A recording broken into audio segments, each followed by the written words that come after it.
I'll take a look and see how you guys are framed. I'm gonna move that thing. Can you hear me okay, Graham? I'm hearing you good. Sweet. Yeah, that looks, let me, It's good? yeah, let me get rid of this thing. I don't think we necessarily need this thing. Okay. Maybe I'll turn it off. I mean, it definitely, I'm gonna turn it you off. lock in. Oh, yeah. I was talking with somebody about this the other day. I said, I'm trying to figure out the whole headphone thing. Yeah, that's much better. But we were discussing this concept that if I'm doing like a Zoom kind of conversation and then the audio is coming through and then like a feedback type loop, I thought maybe that's what we were trying to come up with a solution of. Yeah. And I guess something about like Joe Rogan podcast too, like when your headphones are in, it's just any distraction kind of seems to fade out a little bit more. Yeah. That's right. All right, you ready to Yes, give sir. this a shot? All Yeah, right, yeah. Here we go. In Let's 3, go. 2, and 1. Welcome to another edition of the Project Iron Warrior podcast. I'm Bruce Hooley, along with our co-host, Dr. Brandon Shriner.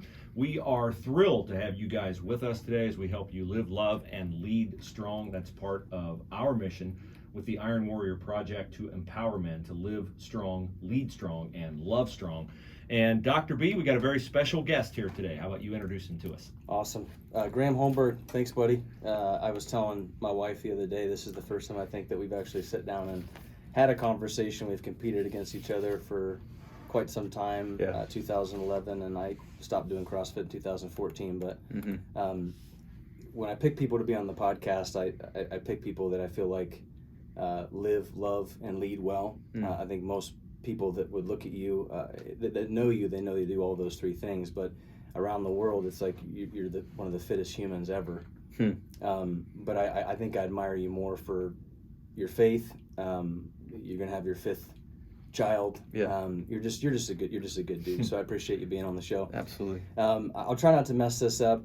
2010, fittest man on the earth, 6-time games competitor. Beautiful wife Savannah, and you've got 4 children with 1 on the way, which is impressive. Yeah, so, I'll say. He owns 11th Element CrossFit and is it Hilliard? Yeah, Hilliard, CrossFit Ohio. Hilliard. Yeah. CrossFit Hilliard. So we got some ways at the end of the show for you to get plugged in there and go check out the gym if you're local. But man, I just really appreciate you being on the show. So, man, thanks for having me. This is humbling, and yeah, thanks for the intro. Absolutely. So let's get into it. I gave you some questions, and before we get into those questions, though, I always like to kind of give the listeners a little bit of a background as to why we did this. Why we started this whole thing. The buffalo, and what that means and what that represents. 2 years ago, just hell froze over. And just all kinds of craziness happening in the world. And I knew I wanted to do something a long time ago when it came to faith and family and fitness. I mean, it was just the things that we were doing in our lives and you were already doing. And a guy by the name of Ralph Hicks, and good friend of mine, other people around the world. And then 2 years ago, I'm getting ready to celebrate my youngest son's birthday. Hendrix was turning 2, and we got a phone call that my best friend had committed suicide. So he was a chiropractor, really great friend of mine, one of the guys that actually helped lead me to the Lord. And we dropped everything, we went down to Atlanta, Georgia, and we put him to rest. And we're sitting around the fire that night, having a drink, just talking about Mark and just some of the cool things that he was. And really, it was hard because on the surface, he had everything together.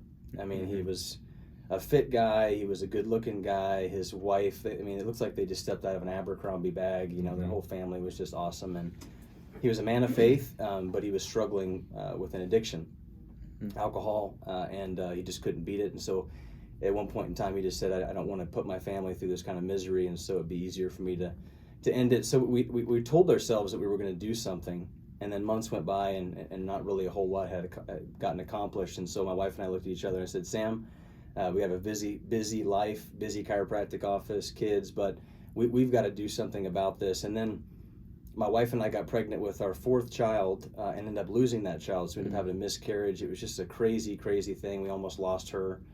She almost bled out. Thank God for St. One of the hospitals here locally. It was a humbling experience for me, being a chiropractor, being kind of We only take medications when it's an emergency, and it really humbled me to know that we've got people out there that really are gifted, and we had an amazing OBGYN to help my wife through that process. Fast forward 6 months, we start Project Iron Warrior, and then my stepdad of 25 years leaves my mom, just cheating on her with her secretary, and then leaves my he's 18 years old. My brother turns 18 years old and leaves him, and nothing. And so finally I just said, listen, we've got to figure out some way for men to lead, love, and live better. So that's why we have Project Iron Warrior, trying to get some of the top people in those particular areas together to give content to men on a regular basis, so we can have a group of. And because the thing about it is, iron sharpens iron, and you and I can get together and have coffee. But when it comes to that guy over in California or Kentucky who's struggling, it's like we've got to figure out some type of a community of men. And so, that's why I wanted to have you on the podcast. I feel like you embody those things. Obviously, we're not perfect. We've got our own faults. But first question: men are wired to compete. I think in the culture we're in right now, the masculinity and the competition and the toughness of men are kind of being ripped away from us. But I think God, there's a genetic implementation or blueprint for men to compete. You're a fierce competitor. You're still competitive. I mean, if I were to play you in cards right now, you'd want to beat me. And in life, like where did this come from? People ask me this question all the time. I'd like for you to tell the listeners, where did that fierce competitiveness come from? Yeah, as long as I can recall, my dad was a coach, and I would say that we routinely did not get to practices super early, but we stayed late, and we trained that was trained really into our team. I always recall my dad saying, we may not be the most talented team, but we're going to be the fittest. And so we were running gassers at the end and wind sprints, and whether it was baseball, football, basketball, we were doing line drills, 100-yard dash, whatever it was. No matter what sport we were in, he always found a way to implement our fitness, and he always had a good way of making it competitive. Obviously, working out can definitely be a chore, but if we can have some excitement and add some competitiveness and a game a little bit to it, it's a little bit more attractive. But he was fierce. My dad hated losing, and it was pretty well known amongst the leagues that we played in. Like if you were going to play against the Holmbergs, or my dad's name was Albert, and if Albert was coaching, like you could expect it to be intense, starting as small as like 7, 8, 9-year-olds in little leagues, and that it was just ingrained to, if we were going to do something, we were going to do it well, and we just got this passion, and all the teammates that I grew up with, like we strived to win and find ways to win, and then obviously once you get a little bit older, and you start taking on new coaches, and you're in middle school and high school, and and your dad's not the coach anymore, it was immediately noticed, like when a coach just was like, they're just going through the motions, and that just it fed downstream, and all of a sudden, all it took was a few other players just to kind of casually go through the motions. And I always just remember, like, I hated losing, and I just enjoyed competing. And sometimes if we were as a team practicing, in the weight room, or we were doing extra, I just wanted to compete and wanted to win, hated losing. So I think it's just it's a little bit of a trait handed down from my dad. Now, he always said, Graham, I don't think you had the same fire that I had, and I think sometimes I had a little bit more of a stoic approach to it, but deep down, like, I just I guess there's the sense like, listen, the scoreboard will tell the tale. Like, I don't have to be loud and aggressive, but there was always a fire and a hunger to come out victorious and on top, no matter what I was doing. It's good. I was actually talking to my dad the other day about that. I talked about some rough things here on the podcast, just with my dad, and just divorce and just some of the nasty things that go on with that. I mean, my childhood was awesome, but there were some dark sides to my childhood, and I actually thank my dad for that, because my wife is always, everybody around me is always like, man, you just don't want to lose. Like, everything you do, you want to do it well. I was like, well, that came from my dad. I mean, he was a major league caliber baseball player ever since I was a little kid. I mean, just out in the backyard, like, driving grounders to me. And at the time, it was like I'd come home and I'd have like the you know, the indentation of the laces on my head, and my mom would be like, what's going on? It's like, we were playing baseball with Dad, you know. My dad would, in high school, he'd be outside and playing football with all of our friends, and he would like just bomb the ball. Like, he's just a freak athlete, and I thank him for that hard push, and that competitive, because I mean, and that's, you know, with my kids, you know, I say, listen, if we're going to do something, we're going to do it 100%. And if you're going to commit to something, you're going to do it. And if you give me 100%, then whether or not we win or lose, it doesn't matter. But that's where that competitiveness comes in. So cool stuff. Yeah. Cool stuff. Number 2, hey, talk about you know, being one of the fittest in the world. I mean, obviously in 2010, you won the CrossFit Games, fittest person on earth. If anybody out there, your dad, you don't know what CrossFit is, basically it's, you know, you compile, you know, all elements of fitness into one competition. And basically, you've got the fittest human beings on the planet for a long weekend, going through grueling 100-degree heat. You won that, you know, and obviously there was a lot of ups and downs and things with that. But what are the challenges, or what were or are the challenges, and how have you grown from that particular experiences? Yeah, I mean, the sport has, you know, it's grown exponentially. I think the professionalism of the caliber of the athletes now is totally at a higher level, and I don't think that if the knowledge and the know-how was probably available to us the way it is now through YouTube and through chiropractic care and massage care and just understanding how to take care of your body. But yeah, like I said, the nature of the sport has definitely grown and grown and grown, and the attention and the accolades has grown with that. I remember a friend of mine set up a Facebook page, an athlete Facebook page for me, and like an Instagram for me, and a Twitter. And he's like, "You're gonna need this."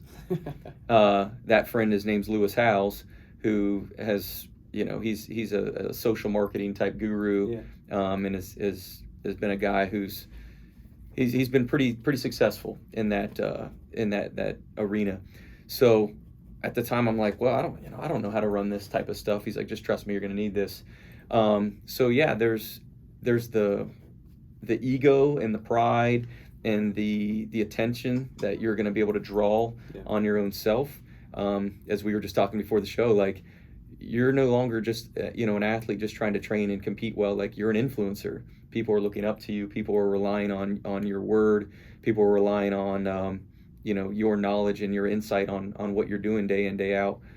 And honestly, there was some tough parts for me in my career and my walk, where that spotlight probably exposed some stuff in my own faith journey that you know, I can look back on and be like, man, I wish I would have handled that better. I wish I was stronger in my walk. I wish I had better patience. I wish I had better gentleness and just self-control in situations. But yeah, I mean, God's grace is amazing and has helped me through that a lot. But that's the dynamic that we're dealing with now, and that I dealt with partially at that point in time was the spotlight that you were going to take on. 2010, the sport was still in its infancy. I'm not going to discredit any of the programming or the workouts. Like, you can still look back at a lot of those events and go, man, these were legit tests of fitness. But yeah, the caliber and the depth of the athlete and the spotlight is grown so much. But yeah, that was an interesting time, and 2015 was my last games. So I was able to stay in it for about half a decade, but it was so tough, man. Would you go back if you just? And those are those times too. Everybody always asks me, would you go back and do it again? Absolutely, 100%. Absolutely. All the injuries, you know, the surgeries. Had neck surgery in my wrestling career. My wife's like, "You do that again?" I'm like, "Yeah, in a heartbeat." Yeah. If I could just go back and get one more black eye, one bloody nose, you know, just, you know, calluses rip off your hand. I mean, that's cool. Add something to that. You know, you were talking about, like, I wish, you know, if I were to go back and do it again, I wish I'd have maybe handled this a little bit different. I was actually talking to a pretty high level leader around the world, and he was like, man, thank God that I had to go through that, because I wouldn't be who I am today. You know, growing up, I had some, you know, physical abuse and things like that. Like, I always tell people, like, thank God I went through that, because I'm different, and I know that I'll never make that same mistake with my boys. Like, I'll be teaching them differently. So thank God that we had to go through that particular situation, because that's going to shape us and shape how it is that we lead our boys, how we lead our girls, how we lead our family. So Yeah, it's good.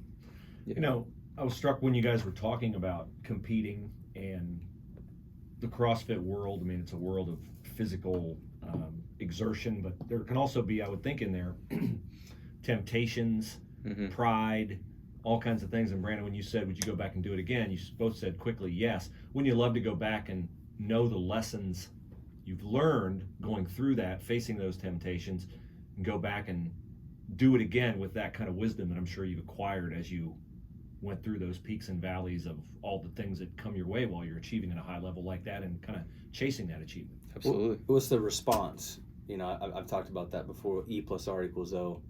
The events in your life you can't necessarily change, but your response to those events I can change will equal the outcome. So there's a lot of things in my life that I wish I could go back and just change how I responded to it. Now, I would have never have changed the event. You know, thank God that event happened, good or bad, but my response to that may have changed in that particular time. So yeah, it's good. You know, our 5 core values at Project Iron Warrior Lifestyle, those are, I think, hitting on 3 of them: character, consistency, and commitment. You can't achieve like you did, like you guys both did in the CrossFit world, without that commitment, that consistency. The character obviously underpins everything that we do as husbands, as fathers, as, you know, people that hopefully are making a difference in the worlds where we circulate. Sure. It's good. So 11th element, you know, I was everybody always asked me that. So what is 11th element? Yeah. And so there's 10 elements of fitness, and just, you know, a handful of those, you know, power, speed, endurance, strength, accuracy, agility, balance, coordination, flexibility, stamina. 10. I gotta know them. Gotta know 'em. If I have that as my name of the gym, I'm like, people are like, what are the 10 elements? I'm gonna look like a fool. Listen, what are they? Strength, power. You know the thing. That's good. It's good. And here's the cool thing that I love about fitness and faith, and why I think that is the hands down the best name of a gym that could ever in the history of mankind. 11th Element Fitness, and here's why. When I do a Bible study, there's something neurological that happens in a man when you can break them down emotionally and physically, and how they open up spiritually. You know, as men, I think a lot of times we kind of carry around this, you know, this ego, and a lot of times in fitness, you can see that kind of melt away, and then it opens them up to sharing those things. So obviously 11th element is faith. So talk about how, you know, we transition from, you know, competing and still competing, but your focus shifts towards shaping and influencing the community through 11th element. Yeah. The, you know, a great, you know, starting point for people is they're putting a lot of faith in myself and our staff when they walk through the doors. So they're already displaying, you know, an elementary step of faith to begin with. Trusting somebody else to guide you and instruct you. But man, I can't agree anymore with you, like, about the whole, when somebody just gets exhausted and they're just totally broke down physically and a little bit emotionally from what a CrossFit workout can do to them. Some of the greatest conversations and some real emotional times have happened the next 10-15 minutes after a workout when people were sitting around. And I think that really helps knit our community well. And it's not just our own. I mean, other gyms are going to have that same experience. And I recall on that from sports, you know, when you're questioning your purpose and you're like, do I even want to do that next gas sprint? And you look down the line and, you know, you might see puke coming out of a face mask, but people are not giving up. And so there's an interesting component of teamwork and camaraderie that comes from physical exertion. Yeah, I mean, for us, you know, we're passionate about, obviously, fitness. The CrossFit is something that's given me something that I really, really enjoy day in, day out. But I would be doing our members a disservice if I wasn't sharing the gospel with them and I wasn't talking about how, you know, each and every day the challenges that we face from a physical approach can be so applicable to our spiritual growth. And sometimes ways that God may be speaking to us, and the intentional results that we or the received results that we get from our physical training usually are not happening in one session. It's from the consistency in the course of 6 weeks, 8 weeks, 6 months, a year, and then we can look back and go, wow, like, look at how much I've grown, look at how much I've learned. And often I think God operates in our lives in a similar way. We don't see it always in the moment, but when we take inventory on our steps that we've traveled over the last couple years or decade, you're like, hopefully we're seeing growth, and we should see that in our physical journey as well. If I look the same and perform the same in the gym that I did 5 months ago, 5 years ago, we might need to stop and analyze what we're doing. Yeah, same thing with our faith. If we're not growing, faith without works is dead. So Yes, got to keep working on that. Yeah, you think about what Jesus said in the Sermon on the Mount, blessed are those who hunger and thirst after righteousness. That implies to me like a real urgency to seek it. Like you're hungering for it, you crave it, you're thirsting for it, you're desperate for it. That growth enters into, that diligence that you're talking about, that dedication to growing in that area. Yeah. I think there's something to be said about just the fact that, fitness is, people ask me this all the time, like, why do you work out every day? Like, why do you value that? And I think it's, 1 Timothy, our physical bodies are of importance. He doesn't say that they're not, because they are. I was actually just, we were doing a Bible study on Tuesday morning. The cross that Jesus carried weighed roughly 300 pounds, and he carried it 600 yards is what they said. Okay, so you can't tell me that he wasn't somewhat fit. 300-pound yoke carry 600 yards is going to smash anybody. Yeah. That's after his back is slayed open and he's basically blistered.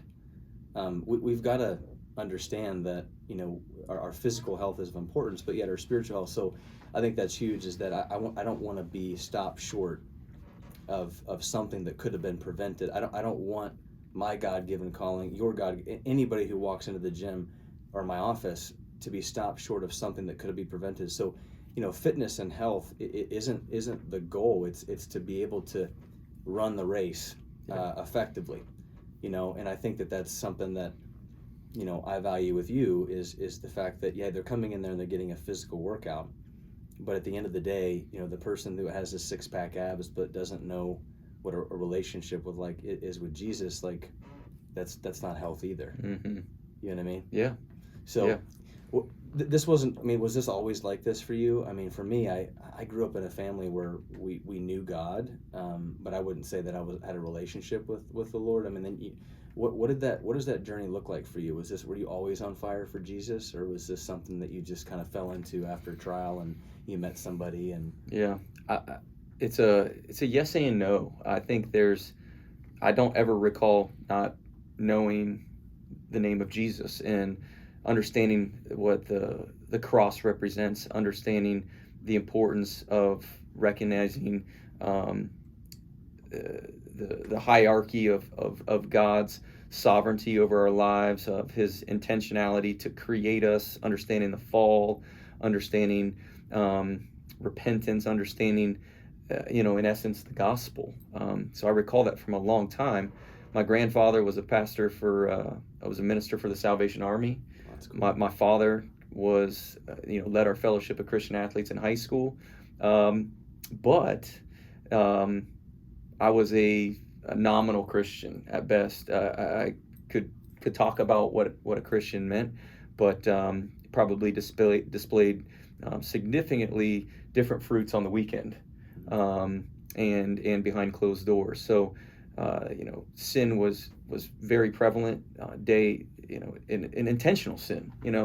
Yes, we are all sinners, but there's definitely an obvious intent, a thoughtfulness, a planting of that seed, and that growth of that sin was something that, at times I felt convicted about, but, just like Romans 1 tells us, like God just kind of turns us over to kind of a debased mind, and we just continually are no longer seared by that. And I'm just thankful for God's grace and patience with me over the years, that some hard habits and some hardcore kind of dark sins in my life have been kind of stomped out. And Paul tells us to work out our salvation in fear and trembling. And I never just again, like our fitness check-in, like I want to always be testing whether to see I'm in the faith, and continually checking my walk and asking my wife for hard truths of Savannah, what are you seeing? I have good close friends that we meet with and talk over coffee, and challenging one another is really crucial. So yeah, I mean, my walk and my journey has definitely been a prodigal son, long and gone for longer than I'm sure the Lord probably desired me to, but I'm also thankful for the patience and God's kindness and grace, which has led me to repentance. But a healthy fear of the Lord and a healthy fear of Scripture and understanding of what God's Word instructs our walks to look like. Jesus got it right when he said the walk on the road is narrow and few find it. That could be a correlation that he is the way and the truth and the life, and we only enter our eternal state through Christ. But I also think there is application to our daily walk as well. Yeah, it's interesting when I hear you talk about your growing up, kind of similar to my own, Graham, and I still didn't get it. Like, I could talk around the edges of it, and you mentioned fear, and I think when a lot of guys hear that, they might think, oh, am I supposed to be terrified of God? No, I think when we talk about the fear of the Lord, and that phrase comes up a lot in Proverbs, it's like a respect, an exalting, a recognition Mm-hmm. of his sovereignty in our life, his authority in our life. And for me, I don't know what the watershed moment was for you, Brandon. Each of us has our own. For me, it was like figuring out that it wasn't about my behavior, like to really understand who Jesus was, like that he did it and I didn't have to do it. Like he carried that cross that you Mm-hmm. talked about, Brandon, and died on it so I didn't have to be perfect. That was so freeing for me. And in the world that you guys are in, the fitness world, that 300-pound weight, like I felt like I had like a 10-ton weight lifted off me when it wasn't about my behavior anymore. It was about what Jesus did. Yeah. Yeah, I think that's also you used the word stomped. Like, I mean, there were a lot of golden nuggets in what you just said, but like the word stomped came out, and like the live, the love, the lead, strong. It's not easy, fellas. Like, listening to this, you also mentioned the narrow gate. Like, the wide gate is easier, the narrow gate, very few will walk through that. Having strong conversation about how you're living your life, asking our wives and the people around us, like, hey, how am I doing? You're dogging it. Mm-hmm. Like you in the gym, it's like, hey, having respect. I think that's why CrossFit and like pushing yourself to a different level is also important too, because it's almost like I've got respect for what I just did. Mm-hmm. There's something about that word strong and having it stomped out of you.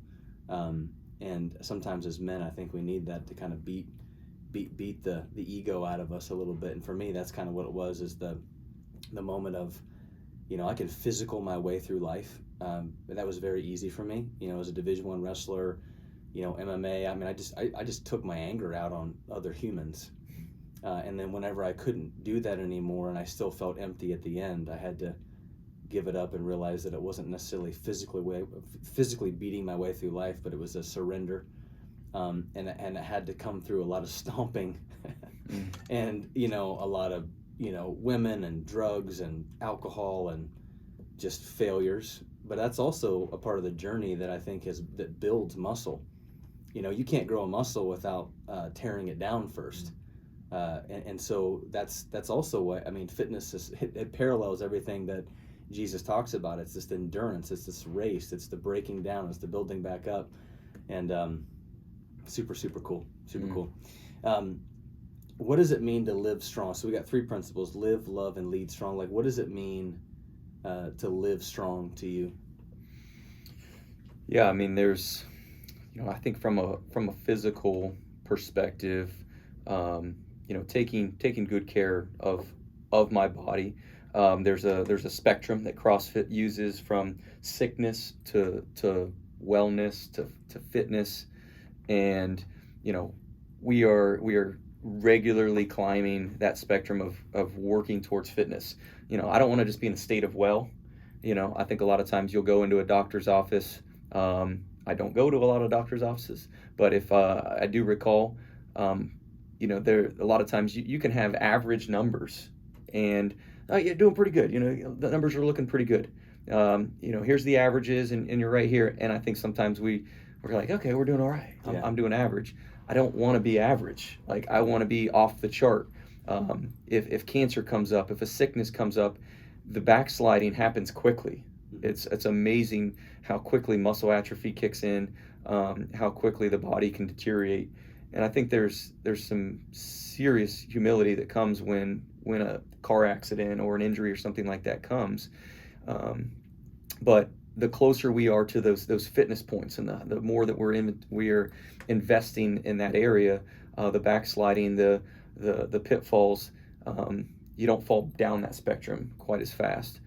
Also, we can see that from a worldliness or a godliness training as well. I believe that as we continually work towards godliness and righteousness and how we are living our lives, I think the slide backs, the pitfalls, the hiccups become less impactful, and we're stronger and we're quicker to find God helping correct us in those moments. So living strong, getting adequate rest.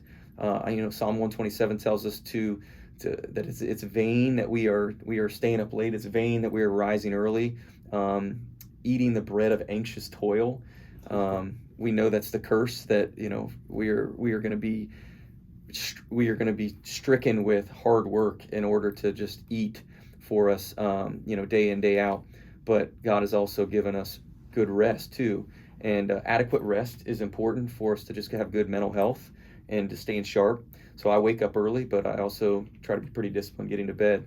Hydration, obviously Jesus tells us he's the water, but I think we're doing our diligence too to make sure that we're staying hydrated. So living strong, I think good adequate sleep, good adequate hydration, and just feeding my body, feeding my muscles, and the opportunity for my body to be in a healthy state is key. So just simple applications: eat meats and vegetables, fruits, minimize processed carbohydrates and unnecessary sugars. And I think the recipe's fairly simple to follow, not easy, but simple to follow, and the results follow very quickly. Well, I tell patients that every day. Health is simple, it's just not easy. Sure. Like the recipe for being healthy is very simple, right? Get adequate sleep, hydrate yourself, eat fruits and vegetables, nuts, seeds, eat quality meats. Very simple. Get up, get a workout in. But it's I think that the key word there was that I don't want to just be average. So the person who may be average now doesn't mean you're not living strong. It just means that, are you complacent with where you're at? Somebody who's living strong is never complacent with where they're at. They're always looking to try to be better in some way, shape, or form. Yeah. I wear a Whoop strap. I'm not, Whoop doesn't sponsor me or anything like that. But this is just something. My wife's like, why do you wear that? And I wear it because, I want to make sure that I'm tracking my heart rate variability. And it's crazy what happens when you don't get adequate sleep, or you don't hydrate, or you overdo it. And I think there's a time and a place with this that I look at it and I'm like, well, if life or death situation and I've got to pull my kid out of a fire, but my rest and adequacy is not up, and I have to do that anyway.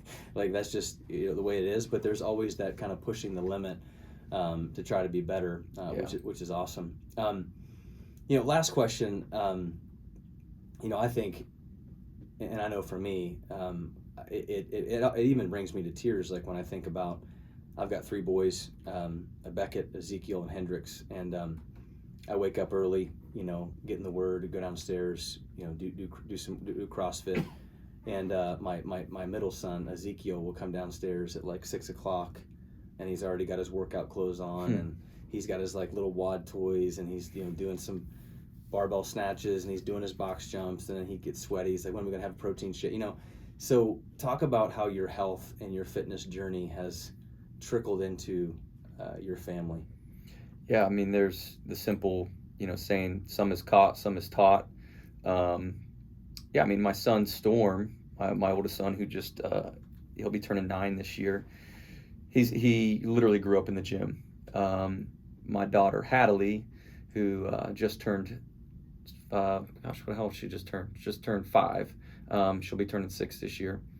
No, I'm sorry, she's 6. Dude, do you struggle with this? Yeah, you have 5 kids. So. Dude, okay, I'm sorry. You get anything after 3 and you don't remember your kids' birthdays, you're still strong. You're still strong. I'm like, man, wait, how old are my kids here? But yeah, so they both are around it a ton. Obviously, even in my own garage, there's equipment out there, and they're like, Dad, bring a dumbbell home, because they're trying to pick up mine, and they can't even budget. So Yeah, of course we've naturally have gotten some stuff for them to use. There's just the nature, the innate nature in them. They want to climb, they want to jump, they want to try to push things and pick things up. So I think there's awesome ways that we as parents can help them experience that. So my son is now old enough, he can come into the gym and he jumps right in with the classes, and occasionally he's climbing the rope and he's got his little barbells. So it's definitely most noticeable with my oldest. My youngest, Holt, he just turned 5, New Year's Day. And so I was like, wait a second, Hadley can't be 5. He just turned 5.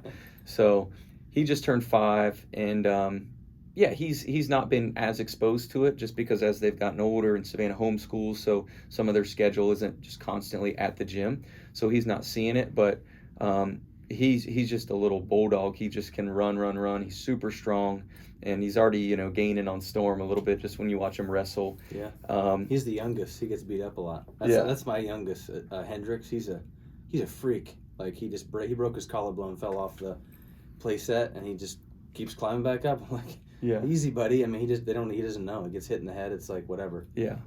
So and Savannah's obviously she's always had a passion for nutrition, and she coaches still at our gym occasionally, but she's pretty far along at this point. So I'm like, hey baby, it's time for you to check out. She's like, no, I feel good. I'm like, you could have the baby tomorrow type of thing. She's not that close, but she's just tough. She's had 4 natural births. Our last 3 kids have been at home, and just to witness that just is always impressive. And I'm like, man, I thought, suffering through some CrossFit workouts is tough. Watching your wife give birth is a whole new level. I don't complain anymore after birthing our kids at home. I don't complain anymore. Yeah. So it's at least around my wife. I think it's hard for her not to pick up some of the intensity and the veracity that I take into the gym, and she applies that in different ways for her. She definitely enjoys working out and maintaining her health and fitness, but she's not looking to just totally like die on the CrossFit floor on a Thursday afternoon like I am. I'm like, it's Thursday, I don't care. Like, we're gonna go hard. Like, if you don't reach that point of suck in like each workout, like you maybe we need to go get you on the assault bike or something. Let's do a quick couple of sprints to finish out. But finding that little bit of that hurt each and every day is really key. And again, some of that can be applied in different ways. And I see that in her, and she's definitely transferring that in how she's teaching and parenting our kids too. It's awesome, man. It's awesome. Anything, Bruce? Can't think of anything else. Just want to thank Graham for coming in today. And remember, 11th Element Fitness in Hilliard, CrossFit Hilliard. Yeah. And Graham, awesome message today. Really appreciate the work that you do and how you bring Christ into your work. And that's what we're about here at Project Iron Warrior. Brandon will give you the contact information, but we just want to remind you that, we're here to equip and unite men to achieve your God-given potential. And we want to impact you, help you strengthen yourself, those around you.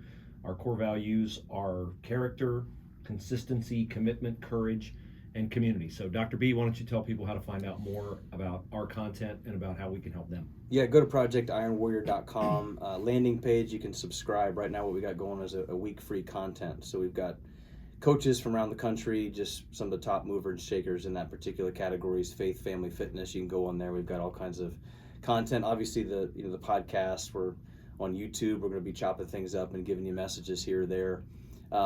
Graham, make sure you just, if you're not following him on Instagram, at Graham Holmberg, that's HOLMBERG, that's Holmberg, and then at 11th Element _ CrossFit, and I'm sure that _CF. Yeah, CF CrossFit.